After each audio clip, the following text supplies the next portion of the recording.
connect to make that happen.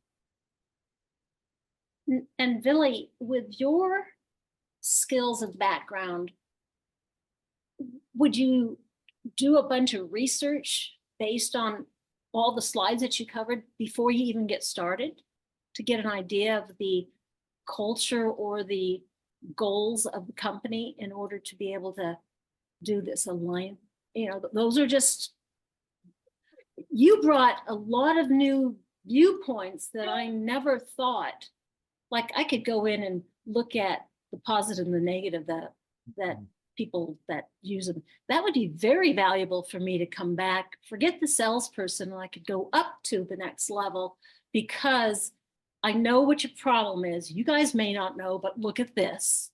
Here's how a joint venture could solve it. I'm gonna steal your thunder a little bit, Billy, and then I'm gonna turn it back over to you. But Scott has gotten me to call him before we knew each other.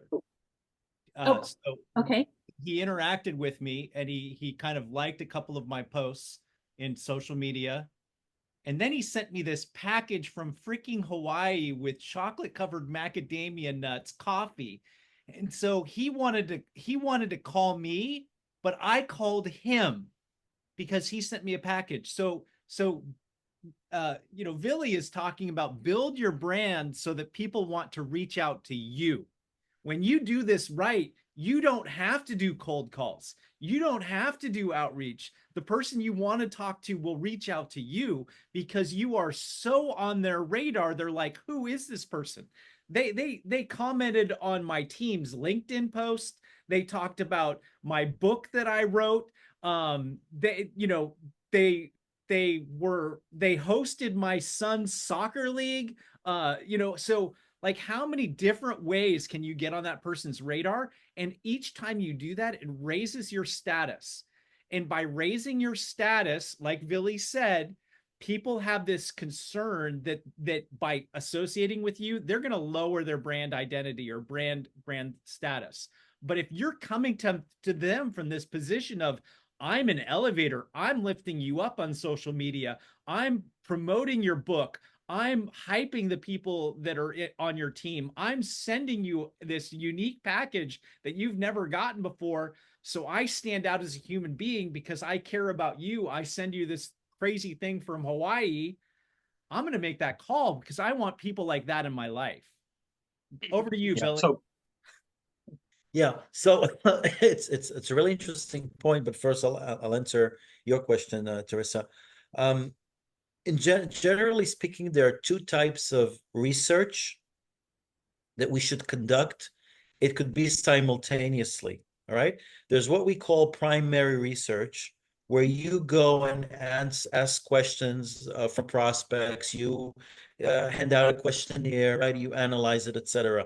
And then there's what is called secondary research, and that's where you go to different sources and try to find out what's out there, okay? Like the Facebook page, the website, etc., etc. So I would do both things simultaneously. Now, we must remember that the purpose of research is to decrease risk. The more knowledge you will have from the primary research that you've conducted, from the secondary research that you've conducted, the lower the risk and the greater the confidence that this relationship is going to work. Now, regarding what you said, Brian, it's a very interesting point.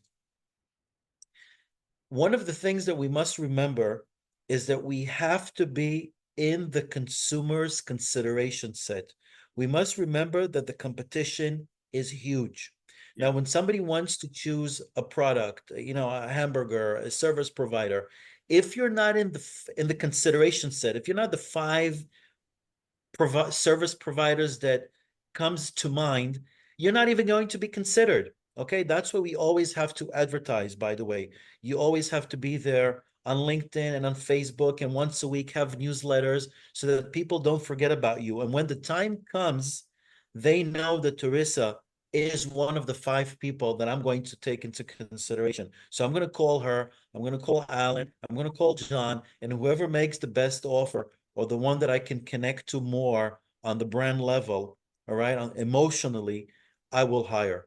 All right, so you always have to be there, because if you're not there, you will not be on the consideration set, and you will not be even considered. It's easy to forget about service providers and products.